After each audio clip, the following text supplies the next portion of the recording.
Hey guys, welcome back. കഴിഞ്ഞ ഒരുപാട് കാലമായിട്ട് ഞാൻ യൂസ് ചെയ്യുന്ന ഒരു ഫോർമേഷൻ എന്ന് പറയുന്നത് 4-2-1-3 എന്ന് പറഞ്ഞ ഈ ഒരു ഫോർമേഷനാണ്.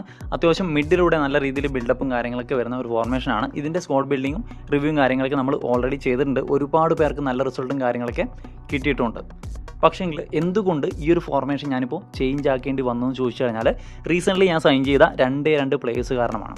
അത് ആരൊക്കെയാണെന്ന് ചോദിച്ചു കഴിഞ്ഞാൽ അതിൽ ഒന്നാമത്തെ പ്ലെയർ നമ്മുടെ എംബാപ്പയുടെ ഈ ഒരു കാർഡാണ്. ഈ ഒരു കാർഡ് എന്ന് പറയുന്നത് ഒരു ഗോൾ പോച്ചറാണ്. ഷോർട്ട് ടൈമാണ് കാർഡ് വരുന്നത്. സോ ഈ ഒരു പ്ലെയറിൻ്റെ സ്കില്ല് നോക്കുവാണെങ്കിൽ നമുക്കിവിടെ ബ്ലിറ്റ്സ് കളർ അവൈലബിൾ ആണ്. ബ്ലിറ്റ്സ് കളറിനെ കുറിച്ച് നോക്കുവാണെങ്കിൽ നിങ്ങൾക്ക് എല്ലാവർക്കും അറിയാം, OP ആയിട്ട് കിടന്ന ഒരു സ്കില്ലായിരുന്നു. പക്ഷേങ്കിൽ ഈയിടെ ആയിട്ട് വന്ന അപ്ഡേറ്റിൽ അതിൻ്റെ പവറും കാര്യങ്ങളൊക്കെ കുറഞ്ഞതായിട്ടും നമുക്ക് ഫീൽ ആയിട്ടുണ്ട്. സോ ഈ ഒരു എംബാപ്പയുടെ ബ്ലിറ്റ്സ് കളർ കാർഡ് എങ്ങനെയുണ്ടെന്ന് ചോദിച്ചു കഴിഞ്ഞാൽ സോ ഫാർ സോ ഗുഡ് എന്ന് തന്നെ പറയേണ്ടി വരും. കാരണം അന്യായ പെർഫോമൻസും കാര്യങ്ങളൊക്കെയാണ് ഇതുവരെ ഈ ഒരു കാർഡ് നമുക്ക് തരുന്നത്. നല്ല രീതിയിൽ ബ്ലിറ്റ്സ് കളും കാര്യങ്ങളൊക്കെ വർക്ക് ആവുന്നുണ്ട്. എൻ്റെ ഒരു അഭിപ്രായത്തിൽ നമ്മുടെ ബിഗ് ടൈം മെസ്സിനേക്കാളും ഈ ഒരു മെസ്സിയുടെ ബ്ലിറ്റ്സ് കളർ കാർഡിനേക്കാളും പേഴ്സണലി ബ്ലിറ്റ്സ് കൾ വർക്ക് ആവുന്നത് നമ്മുടെ എംബാപ്പയുടെ ഈ ഒരു കാർഡിനാണ്. സോ എന്തുകൊണ്ട് ഈ ഒരു എംബാപ്പയുടെ കാർഡ് കൊണ്ട് നമ്മൾ ഫോർമേഷൻ തന്നെ ചേഞ്ച് ആക്കും എന്ന് ചോദിച്ചു കഴിഞ്ഞാൽ നമ്മുടെ രണ്ടാമത്തെ പ്ലെയറുടെ കാര്യം കൂടി നോക്കിയിട്ട് നമുക്ക് അതിലേക്ക് വരാം. രണ്ടാമത്തെ പ്ലെയർ എന്ന് പറയുന്നത് ഞാൻ ഇന്നലെ സൈൻ ചെയ്തേക്കുന്ന നമ്മുടെ കൊളറിൻ്റെ ഈ ഒരു കാർഡാണ്. ഈ ഒരു കാർഡ് എന്ന് പറയുന്നത് ഒരു ടാർഗറ്റ് മാൻ ആണ്. അത്യാവശ്യം നമുക്ക് ഗെയിമിൽ തന്നെ റയറായിട്ട് വരുന്ന ഒരു പ്ലേയിങ് സ്റ്റൈലാണ്. ഗോൾ പോച്ചറൊക്കെ പോലെ കൊണാമി ഒരുപാട് കാർഡൊന്നും നമ്മുടെ ടാർഗറ്റ് മാൻ ആയിട്ട് ഇറക്കുന്നില്ല. അതുകൊണ്ട് തന്നെ ഒരുപാട് പേർക്ക് എന്താണ് ഈ ടാർഗറ്റ് മാൻ എങ്ങനെ കളിപ്പിക്കണം എന്നുള്ള കാര്യത്തിൽ ഒരുപാട് ഡൗട്ടും കാര്യങ്ങളൊക്കെ ഉണ്ട്. സോ ഈ ഒരു കാർഡിൻ്റെ കാര്യം നോക്കുകയാണെന്നുണ്ടെങ്കിൽ ബുള്ളറ്റ് ഹെഡർ എന്ന് പറഞ്ഞ സ്പെഷ്യൽ സ്കില്ലുമായിട്ടാണ് വന്നേക്കുന്നത്. എന്താണ് ഹൈലൈറ്റ് എന്ന് ചോദിച്ചു കഴിഞ്ഞാൽ പുള്ളിക്കാരൻ്റെ ഹൈറ്റ് എന്ന് പറയുന്നത് 2 മീറ്ററിന് മേലെയാണ്. കൃത്യമായിട്ട് പറയുകയാണെങ്കിൽ 202 സെൻറ്റിമീറ്റർ ആണ് ഈ ഒരു പ്ലെയറിൻ്റെ ഹൈറ്റ് വരുന്നത്.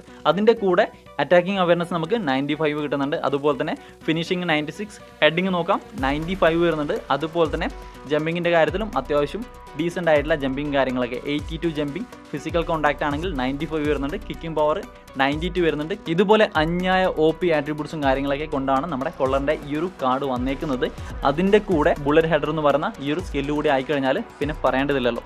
അപ്പോൾ ഈ 2 കാർഡുകൾ കാരണം എന്തുകൊണ്ട് നമ്മുടെ ഫോർമേഷൻ ചേഞ്ച് ആക്കുമെന്ന് ചോദിച്ചു കഴിഞ്ഞാൽ നമുക്ക് ആ ഒരു ഫോർമേഷനിലോട്ട് വരാം. നമ്മുടെ ഈ ഒരു ഫോർമേഷനാണ് 4-4 ആണ്. പക്ഷേങ്കിൽ കസ്റ്റമൈസ്ഡ് ആണ്. നമ്മൾ ഇവിടെ ഒരു SSനെയും ഒരു CFനെയാണ് കളിപ്പിക്കുന്നത്. അതുപോലെ തന്നെ 2 DMF അവൈലബിൾ ആണ്. വിങ്ങിലും 2 പ്ലേയേഴ്സ് അവൈലബിൾ ആണ് എന്നുള്ളതാണ്. ഈ ഒരു ഫോർമേഷൻ എന്ന് പറയുന്നത് നോർമൽ 4-4നേക്കാളും അത്യാവശ്യം മിഡിൽ കൂടി നല്ല രീതിയിൽ സപ്പോർട്ടും കാര്യങ്ങൾ കിട്ടുന്ന ഒരു ഫോർമേഷനാണ്. നിങ്ങൾക്ക് ഈ ഒരു ഫോർമേഷനോട് താല്പര്യം ഉണ്ടെന്നുണ്ടെങ്കിൽ നിങ്ങൾ ഈ രീതിയിൽ തന്നെ സെറ്റ് ചെയ്യാം.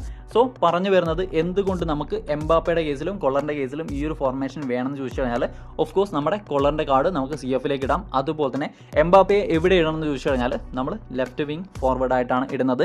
എന്തുകൊണ്ടും എനിക്ക് ഈ ഒരു കാർഡിൽ സൂട്ടായിട്ട് തോന്നിയേക്കുന്ന ഒരു പൊസിഷൻ എന്ന് പറയുന്നത് വിങ്ങിൽ തന്നെയാണ്. ലെഫ്റ്റ് വിങ്ങിൽ അന്യായ പെർഫോമൻസ് ആണ് പുള്ളിക്കാരൻ്റെ ഈ ഒരു സ്റ്റാറ്റ് വെച്ചിട്ട് കളിക്കുന്നത്. സ്റ്റാറ്റ് നോക്കുവാണെങ്കിൽ നല്ല രീതിയിൽ അറ്റാക്കിംഗ് അവയർനെസ്സും അതുപോലെ തന്നെ പേസും ബോൾ കൺട്രോളും കാര്യങ്ങളൊക്കെ വരുന്ന ഒരു കാർഡ് തന്നെയാണ്. സോ ഈ ഒരു കാർഡിൻ്റെ പ്രത്യേകത നോക്കിക്കഴിഞ്ഞാൽ ബ്ലിറ്റ്സ് കളറാണ്. പുള്ളിക്കാരൻ ഇവിടെ നിന്ന് കൊടുക്കുന്ന ഈ ഒരു ഏകദേശം ഡി ഏരിയയുടെ ഈ ഒരു ഭാഗത്ത് നിന്നൊക്കെ കൊടുക്കുന്ന ഷോട്ട് എന്ന് പറയുന്നത് OP ലെവലിലാണ് കൊടുക്കുന്നത്. അതുകൊണ്ട് തന്നെ ഈ ഒരു കാർഡ് CFനേക്കാളും കൂടുതൽ വർക്ക് ആവുന്നത് ലെഫ്റ്റ് വിങ് ഫോർവേഡിൽ തന്നെയാണ്. ഞാൻ ജസ്റ്റ് ഒന്ന് ട്രൈ ചെയ്ത് നോക്കിയപ്പോൾ തന്നെ എനിക്ക് നല്ല രീതിയിൽ റിസൾട്ട് കിട്ടിയിട്ടുണ്ട്. അതുപോലെ തന്നെ ഒരുപാട് പേരും നമ്മുടെ കമ്മ്യൂണിറ്റിയിൽ ഷെയർ ചെയ്തിട്ടുണ്ട് നമ്മുടെ എംബാപ്പയ്ക്ക് CFനേക്കാൾ കൂടുതൽ വർക്ക് ആവുന്നത് വിങ്ങിൽ തന്നെയാണ്. സോ ഈ ഒരു കാർഡ് നിങ്ങൾക്ക് ഉണ്ടെന്നുണ്ടെങ്കിൽ വിങ്ങിൽ കളിപ്പിച്ച് നോക്കുക. OP ആയിട്ടുള്ള പെർഫോമൻസും കാര്യങ്ങളൊക്കെ ഇതുവരെ കിട്ടുന്നുണ്ട് എന്നുള്ളതാണ്. അതുപോലെ തന്നെ നമ്മുടെ കൊളറിൻ്റെ കേസ് എടുത്തു കഴിഞ്ഞാൽ പുള്ളിക്കാരൻ്റെ പ്ലേയിങ് സ്റ്റൈൽ കാരണം തീർച്ചയായിട്ടും ഞാൻ സിംഗിൾ CF ഫോർമേഷനിൽ ഒരിക്കലും റെക്കമെൻഡ് ചെയ്യുന്നില്ല. അതുകൊണ്ടാണ് AMFന് പകരമായിട്ട് ഒരു SSനെ ഞാനിവിടെ കൊടുത്തേക്കുന്നത്. ഫിക്സഡ് SS ആണ്. സോ ഈ ഒരു പൊസിഷനിൽ നിങ്ങൾക്ക് ഒരു ഗോൾ പോച്ചറിനെ തന്നെ ആഡ് ചെയ്യാം. അല്ലാത്ത പക്ഷം നിങ്ങൾക്ക് വേണമെന്നുണ്ടെങ്കിൽ ഒരു ഹോൾ പ്ലെയറോ അങ്ങനെ ഏത് പ്ലെയറെ വേണമെന്നുണ്ടെങ്കിലും SSൽ ആഡ് ചെയ്യാൻ പറ്റും എന്നുള്ളതാണ്. കാരണം നമ്മുടെ കൊള്ളറിൻ്റെ ഈ ഒരു പ്ലേയിങ് സ്റ്റൈൽ കാരണം അത്യാവശ്യം പുള്ളി ഒരു സപ്പോർട്ടും കാര്യങ്ങളൊക്കെ തന്ന് കളിക്കുന്ന രീതിയിലാണ് റണ്ണും കാര്യങ്ങളൊക്കെ എടുക്കുന്നത്. ഗോൾ പോസ്റ്ററും പോലെ ഒരു റണ്ണും കാര്യങ്ങളൊന്നും നിങ്ങൾ ടാർഗറ്റ് മാനിൽ പ്രതീക്ഷിക്കേണ്ട. കൂടുതലും റണ്ണും കാര്യങ്ങളൊന്നും എടുക്കാതെ ഫിസിക്കലി പ്ലേയേഴ്സിനെ ഷീൽഡും കാര്യങ്ങളൊക്കെ ചെയ്ത് ബീറ്റ് ചെയ്ത് ആ ഒരു ബോളും കാര്യങ്ങളൊക്കെ അവരുടെ കൺട്രോളിലാക്കിയിട്ട് ഒരു പാസോ അല്ലെങ്കിൽ ഷൂട്ടോ കാര്യങ്ങളൊക്കെ ചെയ്യാൻ പറ്റുന്ന ഒരു പ്ലെയറാണ് ഈ ഒരു കൊള്ളറിൻ്റെ ഈ ഒരു കാർഡ്. നമ്മുടെ ടാർഗറ്റ് മാൻ പ്ലേയിങ് സ്റ്റൈൽ വരുന്ന എല്ലാ പ്ലേയേഴ്സും ഈ ഒരു രീതിയിലാണ് കളിക്കുന്നത്. അതുപോലെ തന്നെ ഇവരുടെ ആട്രിബ്യൂട്ട്സ് എന്ന് പറയുന്നത് ഫിസിക്കലി സ്ട്രോങ് ആയിട്ടുള്ള ഒരു ആട്രിബ്യൂട്ട് ആയിരിക്കും. അതുപോലെ തന്നെ കൊള്ളറിൻ്റെ ഈ ഒരു ഹൈറ്റ് കൂടി വരുമ്പോൾ ഫിസിക്കലി ആ ഒരു ഭാഗം സ്ട്രോങ് ആണ്. ഏരിയൽ ബോളും കാര്യങ്ങളൊക്കെ പുള്ളിക്കാരൻ്റെ കയ്യിൽ സേഫ് ആണ് എന്നുള്ളതാണ്. അതുകൊണ്ട് തന്നെ കൊള്ളറിൻ്റെ കേസിൽ തീർച്ചയായിട്ടും 2 വിങ്ങിലും ആൾക്കാർ വേണം. 2 വിങ്ങിൽ കൂടി ഒരു ഹൈ ബോളും കാര്യങ്ങളൊക്കെ കൊടുക്കാൻ അല്ലെങ്കിൽ ക്രോസും കാര്യങ്ങളൊക്കെ കൊടുക്കാൻ പ്ലേയേഴ്സ് വേണം എന്നുള്ളതാണ്. അതുകൊണ്ടാണ് ഈ ഒരു 2 പ്ലെയർ കാരണം ഞാനിപ്പോൾ ഫോർമേഷൻ തന്നെ ചേഞ്ച് ആക്കിയിട്ടുള്ളത്. പറയുന്നത്. നമുക്ക് ഈ ഒരു ഫോർമേഷനിൽ ഈ 2 പ്ലേയേഴ്സ് കൂടി ഉണ്ടെന്നുണ്ടെങ്കിൽ നമുക്ക് സെക്കൻഡ് ഹാഫിലൊക്കെ അന്യായ പെർഫോമൻസും കാര്യങ്ങളൊക്കെ നമുക്ക് ഈ ഒരു ഫോർമേഷനിൽ കിട്ടുമെന്നുള്ളതാണ്. കാരണം നമുക്ക് നല്ല രീതിയിൽ ക്രോസും കാര്യങ്ങളൊക്കെ ഈ 2 വിങ്ങിന്ന് വരും. ഞാനിപ്പോൾ ഈ ഒരു എംബാപ്പയ്ക്ക് കൊടുത്തേക്കുന്ന ഒരു സ്കില്ല് നോക്കുകയാണെന്നുണ്ടെങ്കിൽ നിങ്ങൾക്ക് ഇവിടെ കാണാം സൂപ്പർ സബ് എന്ന് പറഞ്ഞ ഒരു സ്കില്ലും അതുപോലെ തന്നെ പിൻ പോയിന്റ് ക്രോസിംഗ് കൊടുത്തിട്ടുണ്ട്. അതുകൊണ്ട് തന്നെ ഈ ഒരു പ്ലെയർക്ക് വേണമെന്നുണ്ടെങ്കിൽ ഇവിടെ പോയി ഒരു ക്രോസും കാര്യങ്ങളൊക്കെ കൊടുക്കാം. അതുപോലെ തന്നെ സിറ്റുവേഷൻ കാര്യങ്ങളൊക്കെ നോക്കി ക്രോസിലേക്കോ അല്ലെങ്കിൽ ആ ഒരു കോർണർ ഭാഗത്തേക്ക് പോകാതെ ഇവിടുന്ന് തന്നെ ബ്ലിറ്റ്സുകളും കാര്യങ്ങളൊക്കെ ഇടാൻ പറ്റും എന്നുള്ളതാണ്. അതുകൊണ്ട് തന്നെ നമുക്ക് ഈ ഒരു ഫോർമേഷനിൽ ഈ 2 പ്ലേയേഴ്സ് ഉള്ളത് കൊണ്ട് തന്നെ മൾട്ടി ഓപ്ഷനാണ് നമുക്ക് ഇവിടെ കിട്ടുന്നത് എന്നുള്ളതാണ്. ഈ ഒരു കൊള്ളറിൻ്റെ കേസിൽ ഞാനിപ്പോൾ കൊടുത്തേക്കുന്ന സ്കില്ല് നോക്കുകയാണെന്നുണ്ടെങ്കിൽ സൂപ്പർ സബ് എന്ന് പറഞ്ഞ ഒരു സ്കില്ല് തന്നെയാണ് കൊടുത്തേക്കുന്നത്. അത്യാവശ്യം നമ്മുടെ ഓപ്പോണൻ്റെ സ്റ്റാമിനയും കാര്യങ്ങളൊക്കെ ലോസ് ആവുന്ന അല്ലെങ്കിൽ ഡ്രെയിൻ ആവുന്ന ഒരു സ്റ്റേജിൽ കൊള്ളറിനെയും അത്യാവശ്യം ക്രോസിംഗ് ആട്രിബ്യൂട്ട്സും കാര്യങ്ങളൊക്കെ ഉള്ള പ്ലേയേഴ്സിനെ വിങ്ങിൽ കൂടി ഇട്ട് കഴിഞ്ഞാൽ നമുക്ക് എങ്ങനെയും ആ ഒരു ഗെയിമിലേക്ക് കംബാക്കും കാര്യങ്ങളൊക്കെ അടിച്ച് തിരിച്ചു വരാൻ പറ്റുന്ന രീതിയിലുള്ള ഒരു പെർഫോമൻസും കാര്യങ്ങളൊക്കെ ഈ പ്ലേയേഴ്സിനെ വെച്ചിട്ട് നമുക്ക് ഈ ഒരു ഫോർമേഷനിൽ കിട്ടുന്നുണ്ട്. പെട്ടെന്ന് നമുക്ക് സ്ക്വാഡ് ബിൽഡിംഗ് നോക്കുകയാണെന്നുണ്ടെങ്കിൽ നമുക്ക് ഗോൾ കീപ്പറായിട്ട് നിങ്ങളുടെ സ്ക്വാഡിലെ ഡീസൻ്റ് ആയിട്ടുള്ള പെർഫോമൻസ് ചെയ്യുന്ന ഏത് ഗോൾ കീപ്പറേയും നിങ്ങൾക്ക് ആഡ് ചെയ്യാം. അതുപോലെ തന്നെ 2 CBയിൽ ഒരു ഡിസ്ട്രോയർ പ്ലസ് ബിൽഡപ്പ് കോമ്പിനേഷൻ ആണ്.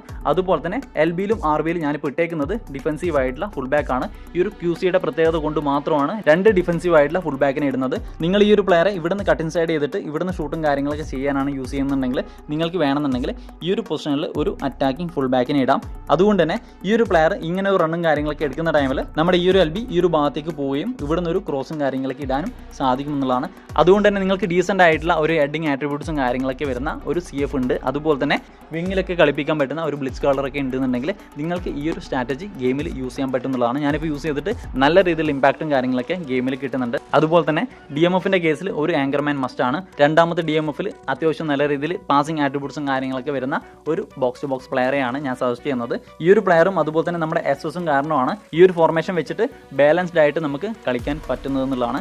കാരണം നോർമൽ 4-4 കളിക്കുന്ന പ്ലേയേഴ്സിന് അറിയാൻ സാധിക്കും മിഡിൽ നമുക്ക് അധികം സപ്പോർട്ടും കാര്യങ്ങളൊക്കെ കിട്ടാത്തൊരവസ്ഥ വരും. സോ ഈ ഒരു ഫോർമേഷനാണ് നിങ്ങൾ ഫോളോ ചെയ്യുന്നുണ്ടെങ്കിൽ നിങ്ങൾക്ക് മിഡിലും അതുപോലെ തന്നെ വിങ്ങിലൊക്കെ അത്യാവശ്യം നല്ല രീതിയിൽ ബിൽഡപ്പും കാര്യങ്ങളൊക്കെ ചെയ്യാൻ പറ്റും എന്നുള്ളതാണ്. അതുപോലെ തന്നെ മൾട്ടി ഓപ്ഷനും കാര്യങ്ങളൊക്കെ നിങ്ങൾക്ക് ഈ ഒരു ഫോർമേഷനിൽ കിട്ടും. നിങ്ങളുടെ ഓപ്പോണൻ്റെ കളിയും കാര്യങ്ങളൊക്കെ നോക്കിയിട്ട് വേണമെന്നുണ്ടെങ്കിൽ എങ്ങനെ കളിക്കണം, വിങ് വഴി കളിക്കണം, അതുപോലെ തന്നെ മിഡിലേക്ക് വന്നിട്ട് കളിക്കണം, അങ്ങനെ ഏത് രീതിയിലും കളിക്കാൻ പറ്റുന്ന ഒരു ഫ്ലെക്സിബിലിറ്റിയും കാര്യങ്ങളൊക്കെ ഉള്ള ഒരു ഫോർമേഷൻ ആയിട്ടാണ് ഇതുവരെയുള്ള ഗെയിം പ്ലേയിൽ എനിക്ക് തോന്നിയേക്കുന്നത്. സോ നമുക്ക് ബാക്കിയുള്ള പൊസിഷനും കൂടി നോക്കിയിട്ട് ഈ ഒരു വീഡിയോ വൈൻഡപ്പ് ചെയ്യാം. SSൽ ഞാൻ സജസ്റ്റ് ചെയ്യുന്നത് ഒരു ഗോൾ പോസ്റ്ററെ തന്നെയാണ്. നിങ്ങൾക്ക് വേണമെന്നുണ്ടെങ്കിൽ അത്യാവശ്യം നല്ല രീതിയിൽ പാസിങ്ങും അതുപോലെ തന്നെ അറ്റാക്കിംഗ് ആട്രിബ്യൂട്ട്സും കാര്യങ്ങളൊക്കെ വരുന്ന ഒരു ഹോൾ പ്ലെയറെ വേണമെന്നുണ്ടെങ്കിലും നിങ്ങൾക്ക് ആഡ് ചെയ്യാം. ലെഫ്റ്റിലും റൈറ്റിലും നിങ്ങൾക്ക് ഒരുപാട് ഓപ്ഷൻസ് ഉണ്ട്. നിങ്ങൾക്ക് വേണമെന്നുണ്ടെങ്കിൽ ഒരു പ്രൊലിഫിക് വിങ്ങറെ ആഡ് ചെയ്യാം. അതുപോലെ തന്നെ ഞാൻ മുന്നേ പറഞ്ഞ പോലെ നല്ല രീതിയിൽ ഡ്രിബ്ലിംഗ് ആട്രിബ്യൂട്ട്സും കാര്യങ്ങളൊക്കെ വരുന്ന ഒരു ഗോൾ പോസ്റ്ററെ വേണമെന്നുണ്ടെങ്കിലും നിങ്ങൾക്ക് ആഡ് ചെയ്യാം. അങ്ങനെ ഏത് രീതിയിലുള്ള പ്ലേയിങ് സ്റ്റൈലും കാര്യങ്ങളൊക്കെ നിങ്ങൾക്ക് ട്രിഗർ ആകുന്ന രീതിയിൽ അല്ലെങ്കിൽ നിങ്ങൾ ഉദ്ദേശിക്കുന്ന രീതിയിൽ ക്രോസിംഗ് കാര്യങ്ങളൊക്കെ ചെയ്യാനും അല്ലാന്നുണ്ടെങ്കിൽ കട്ട് ഇൻസൈഡ് ചെയ്തിട്ട് ഇവിടുന്ന് ഷൂട്ട് ചെയ്യാനും പറ്റുന്ന ഒരു ആട്രിബ്യൂട്ട്സും കാര്യങ്ങളൊക്കെ ഉള്ള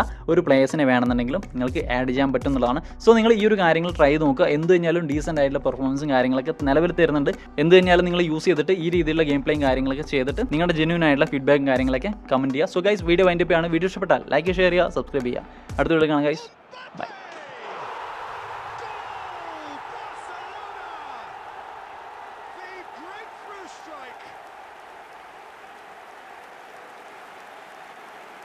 Smiles.